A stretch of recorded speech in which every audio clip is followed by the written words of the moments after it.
apapun yang kita keluarkan di dalam hasil findings studi kita, ya itu harus berdasar data yang ada gitu.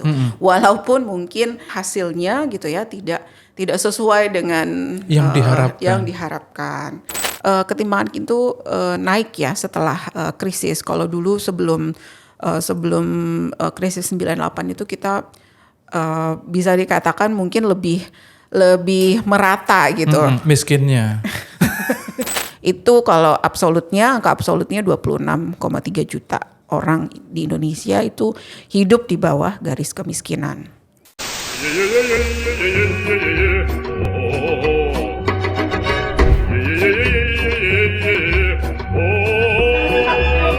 Assalamualaikum warahmatullahi wabarakatuh. Jumpa lagi dengan saya Ahmad Rozali dalam acara Kopi dan Peci. Tepuk tangan dong. Di edisi kali ini kita akan bicara tentang sesuatu yang agak serius. Ya, agak serius. Enggak lah, kita akan ngobrol santai mengenai beberapa hal. Bukan fenomena. Kita akan ngajak Anda semuanya untuk membayangkan Indonesia dari tahun ke tahun, bagaimana tingkat kesejahteraannya, serius banget. Tapi kita akan bicara itu pada akhirnya. Kita akan melihat peta Indonesia, lalu kita akan melihat angka-angka, terus kemudian pokoknya kita akan bicara data lah dengan ahli datanya, ahlinya data. Kita kedatangan tamu, beliau adalah Vice Director-nya Semeru Research Institute. Namanya adalah Mbak Atia Yumna. Assalamualaikum Mbak Atia. Waalaikumsalam Mas Zali. Apa kabar Mbak? Baik. Oke. Terima kasih Mbak udah menyempatkan waktu. Sama-sama. Sudah berbulan-bulan ini menunggu. Waduh. Ditunggu. Mbak Atia ini sekarang duduk sebagai Vice Director di Semeru Mbak ya. Setelah 15 tahunan di situ. Iya, tahun ini 15 tahun. Tahun ini 15 tahun. Wow, istiqomah. Luar biasa di situ. 15 tahun itu ngapain aja, Mbak? Ngapain aja ya. 15 tahun. 5 tahun pertama saya peneliti. Okay. 5 tahun kedua jadi peneliti senior. Okay. Kemudian 2019 di Deputi Direktur. Bidang riset dan penjangkauan. Oke. Jadi emang Semeru itu kerjaannya meneliti? Iya. Bukan gunung ini ya, beda ya. Ini Semeru yang bukan gunung. Betul. Oke, ini harus digarisbawahi karena sering orang Semeru yang gunung itu gitu. Anda bukan yang pertama. Jadi sudah berada di dunia penelitian sejak 15 tahun lalu. Back to profil pendidikannya, Mbak dulu lulusan UGM. Ya. Sambil dikerap ya. Setelah kuliah saya keluar dari Krap ya. Setelah kuliah keluar dari Krap ya. Tapi di Krapnya berapa tahun, Mbak? 3 tahun. 3 tahun. 3 tahun SMA. Oke. Oh, jadi SMA Alia dulu di Krapia terus kuliah di UGM. Enggak, di Krapianya aliyahnya. Jadi saya SMA di luar tapi pondok di Komplek Ki waktu itu. Oh di Komplek Ki. Oke. Di situ kuliah S1 terus kemudian di Warwick University di UK. Ya, di Inggris. Di Inggris. Oh, luar biasa. Orang NU emang keren, coy. Di dunia penelitian.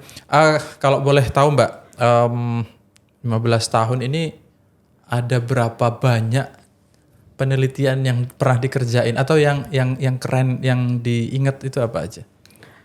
Aduh lupa ya kalau berapa penelitian yang pernah dikerjakan, tapi loadnya kalau di Semeru selama saya jadi peneliti itu dalam satu waktu itu biasanya saya nanganin paling sedikit 2, tapi biasanya saya dulu 3-4 dalam satu waktu. Dalam satu waktu, tapi tahapannya beda gitu ya. Jadi mungkin satu studi itu baru mulai, baru kita bikin desain penelitiannya, tapi satu studi sudah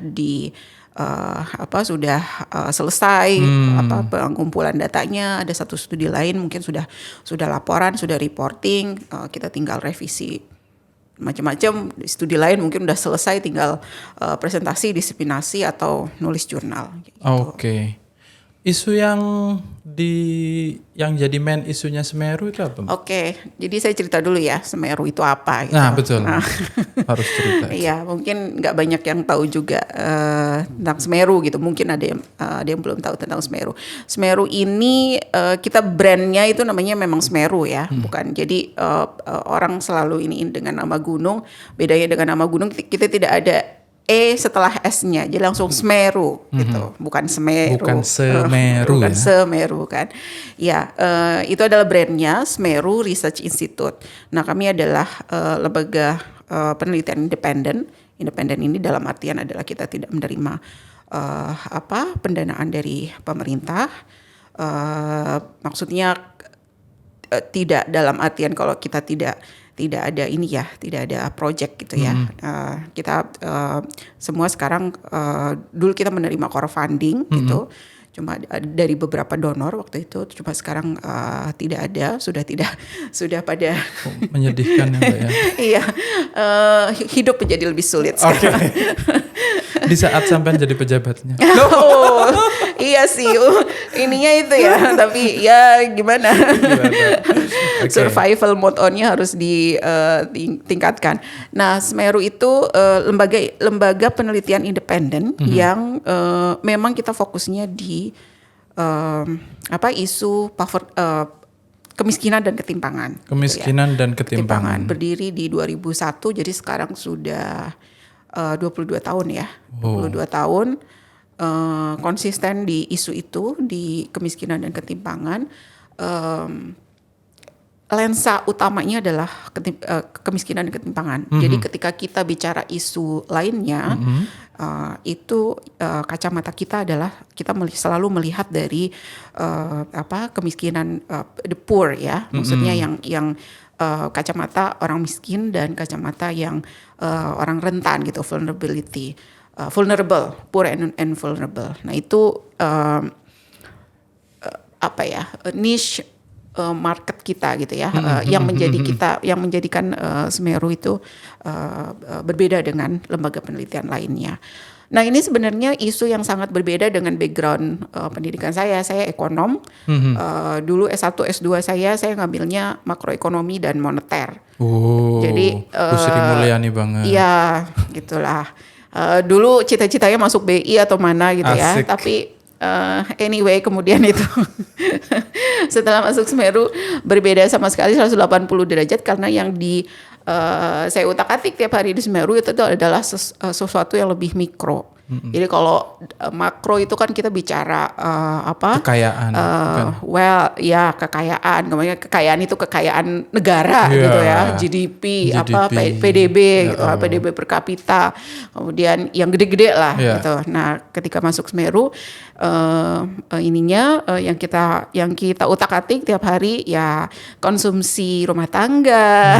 Kemudian apalagi ya itu tadi data kemiskinan, kemudian kesejahteraan, level pendidikan, level kesehatan, bagaimana akses orang atau masyarakat terhadap macam-macam itu tadi gitu. Tapi semua lensanya itu kita pakai lensa dari kacamata isu kemiskinan dan ketimpangannya. Jadi apapun itu sekarang misalnya yang lagi hype gitu ya, isunya kan tentang lingkungan dan perubahan iklim gitu. Itu yang lagi hype sekarang. Semua mata ke situ sekarang. Ya kita tetap konsisten. Jadi lihatnya isu lingkungan dan perubahan iklim dari kacamata dari perspektif yang kemiskinan dan ketimpangannya terpinggirkan dan yang rentan ini. Gitu. NU banget itu Mbak. Aduh. Semangatnya itu. Jadi berpihak kepada kelompok mustadafin. Iya ya. Irisannya di situ ternyata. Luar biasa, makanya sampai jadi pengurus Lakpesdam. Jadi ini yang kelupaan bahwa Mbak Atia ini adalah di Lakpesdam sekarang. Lagi. Oke. Jadi menarik sekali ya. Cita-cita awal ngurusi kekayaan, tiba-tiba ngurusi kemiskinan. Oke. Itu tadi gambaran tentang Semeru, profilnya dan isinya itu teman-teman yang banyak background sebenarnya Mbak yang ada di dalamnya ya. Ya kita apa tadi ya melihatnya dari berbagai dimensi ya. Jadi kita juga membutuhkan peneliti yang dari multi background juga. Kita ada ya walaupun sebagian besar ekonom, tapi sekarang udah lebih banyak sosiologi, sosiolog, terus antropolog. Terus kita juga punya teman-teman yang dari FKM, kesehatan masyarakat, karena kita juga punya banyak isu menelaah isu kesehatan juga. Terus apalagi ya? Iya, isu kemiskinan sama kesehatan itu kan dekat banget betul, ya. Tetangga dekat itu. Iya. Kenapa data itu menjadi sangat kayaknya penting banget ini neliti, nyari data. Tujuannya itu buat apa Mbak? Ngedrive policy atau? Iya, jadi mungkin itu ya yang menjadi kekuatan Semeru gitu ya. Kita meneliti ya berarti harus berdasar data dong, harus berdasar evidence gitu ya. Kita tidak bisa berbicara tanpa ada datanya. Nah itu jadi tagline tersendiri gitu di Semeru. Jadi apapun yang kita keluarkan di dalam hasil findings studi kita ya itu harus berdasar data yang ada gitu. Walaupun mungkin hasilnya gitu ya tidak sesuai dengan yang diharapkan. Tapi faktanya begitu. Faktanya begitu gitu kan. Yang kemudian harus kita kulik kan sebenarnya mengapa gitu kan. Mengapa dan bagaimana ya betul. Jadi itu yang makanya mungkin kalau misalnya kita diminta gitu ya, ini Semeru gimana pandangannya misalnya tentang angka kemiskinan atau apalah angka ketimpangan ini seperti apa ya tetap kita harus menganalisis tidak cuma bekal kecap gitu ya. Bekal kecap ya kita ya dari perhitungan kami seperti ini gitu biasanya. Jadi data itu bunyinya sentral gitu ya dalam kerja kita sehari-hari. Oke. Organisasi sebesar negara atau organisasi NU ini penting sekali untuk tahu data biar drive policy-nya juga benar gitu ya? Seharusnya. Oke. Siap. Kita akan masuk ke situ teman-teman, tapi sabar dulu. Nah, ngomongin data Mbak. Kita mulai masuk ngomongin data. Ini Mbak Tia sudah belasan tahun banyak menggeluti data. Ngomong-ngomong tentang Indonesia nih, dari perspektifnya kemiskinan dan ketimpangan. Ini kita ada di mana sih Mbak? Iya, kalau kita lihat secara general gitu ya, secara kacamata helikopter view-nya itu Indonesia sebenarnya it's not that bad gitu ya. Oh ya? Iya. Oke. Termasuk mungkin ya salah satu yang terbaik dalam usaha penurunan kemiskinan gitu ya, usaha penurunan kemiskinan. Kalau kita lihat data dulu sewaktu habis merdeka gitu ya, data terakhir yang bisa kita track untuk kemiskinan itu sekitar tahun 70-an lah, 70-an berarti kan setelah Pak Harto ya. Jadi data kemiskinan di Indonesia itu bersumber dari yang namanya survei skala nasional, representatif nasional, namanya survei sosial ekonomi nasional, disingkat Susenas. Ini dikeluarkan oleh BPS. Nah di Susenas itu, dari Susenas itu kita bisa mengenerate atau membuat itu tadi indikator variabel kemiskinan gitu ya. Nah ini datanya bisa kita trace dari terakhir kalau dari catatan kami itu sekitar tahun awal 70-an. 70-an kondisi Indonesia waktu itu kemiskinannya mungkin sekitar 60% ya. Jadi mayoritas penduduk Indonesia adalah miskin waktu itu. Ya, which is make sense kan, kita baru merdeka, kemudian huru-hara macam-macam. Oh iya, waktu itu konflik. Ya setelah 65 juga. Ya kan abis 45 kan juga banyak sekali macam-macam ya. Stabilitas politik dan seterusnya. Dan seterusnya sampai di setelah 65 itu ketika Susenas pertama tahun 70-an itu. 60% kemudian sampai di sebelum krisis 98 kan 98 itu kan itu turunnya kurvanya, kalau kita lihat kurvanya itu sangat turun ini drastis.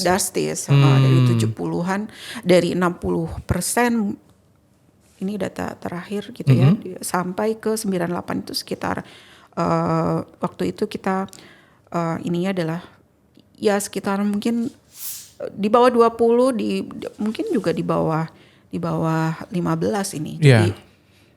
Jadi sudah sangat, kurvanya itu sangat steep gitu ya, sangat miring gitu. Turunnya drastis ya. Turunnya itu hampir mungkin 90% gitu ya. Nah, kemudian krisis. Krisis itu kan menghantam seluruh ini ya, seluruh sendi-sendi gitu waktu itu.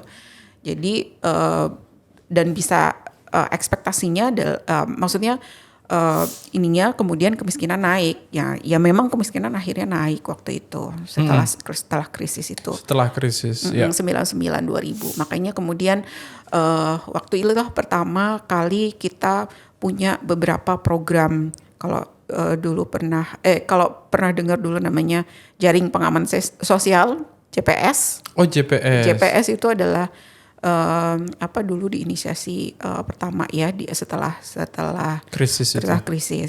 Walaupun sebelum itu mungkin ada beberapa usaha kalau yang saya ingat, saya pernah melakukan desk review tentang kata-kata kemiskinan nih di dokumennya pemerintah gitu, dokumen RPJPN atau dokumen RPJMN dulu Repelita. Rencana Pembangunan 5 tahun. Betul. Nah, kalian yang usia 15 tahun 20 tahun nggak tahu itu zaman Pak Harto coy. Jadi dulu saya sempat pernah menelusuri gitu ya dokumen Repelita. Zaman sebelum krisis itu tidak ada, jarang sekali ditemukan kata-kata miskin. Berarti kaya semua atau gimana? Atau emang nggak disebut aja itu? Nggak disebut, mungkin ya dulu kan miskin sangat ini ya, biasa. Stigmatized gitu kan. Ya, maksudnya ada dulu saya ingat banget nggak ada kata-kata miskin, tapi misalnya dulu ada program keluarga prasejahtera. Halus. Ada eufemisme di situ kan. Nah, padahal sebenarnya maksudnya adalah miskin. Gitu. Itu prasejahtera itu sudah susah makan itu kayaknya. Betul. Jadi ya itu tadi ya, pendekatannya kemudian sangat halus gitu. Tapi sebenarnya sama aja dengan mereka hidup di bawah rata-rata ini ya yang lain gitu kan. Itu yang Susenas Mbak ya tadi. Betul. Kita bicara data Susenas. Ya itu data nasional. Data nasional. Ada lagi biasanya yang ngukur kemiskinan pakai Gini ratio itu. Gini ratio itu ketimpangan. Ketimpangan. Itu apa itu? Dan maksudnya kita bisa ngelihat ketimpangan di situ ya. Kita menggunakan data yang sama, tetapi konsepnya beda. Okay. Kalau ketimpangan itu kita melihat perbedaan antara yang mana nih? Kelompok kaya dan kelompok miskin. Ya, kelompok kaya dan kelompok miskin. Tapi kalau kemiskinan itu kan definisinya adalah misalnya angka kemiskinan 20%. Itu berarti 20% dari populasi itu mereka berada di bawah garis kemiskinan. Jadi garis kemiskinan itu adalah semacam batas gitu ya, threshold. Yang sekarang itu adalah thresholdnya masih 2.100 kilokalori yang dikonsumsi setiap hari per kapita. Jadi per orang. Itu garisnya gitu ya. Jadi kayak kita Kayak kita misalnya ada 100 nih, terus kita bikin garisnya itu tadi. Nah, ini 20% kemudian kita ada di bawahnya itu. Nah, itu berarti angka kemiskinannya 20%. Kayak gitu. Nah, ketimbangan sesuatu yang berbeda sebenarnya kalau ketimbangan hewan yang berbeda dari kemiskinan gitu ya, tapi sangat dekat sebenarnya.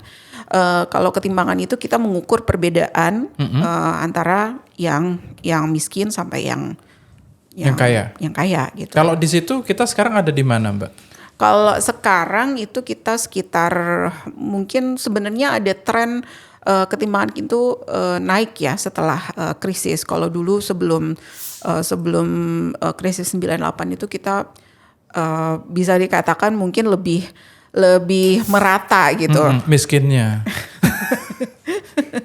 Jadi kalau setelah krisis itu yang kaya makin banyak. Iya. Yang miskin trennya seperti itu ya. Jadi dulu mungkin sebelum kalau dari data sih sebelum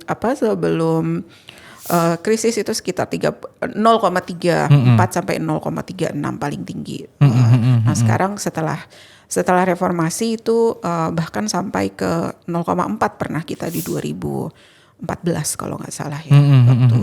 Ini kalau dilihat dari dua tren ini, tingkat tingkat kemiskinan dan Gini rasio. Jadi polanya ke 2022 kemiskinannya turun, tapi Gini rasionya cenderung naik.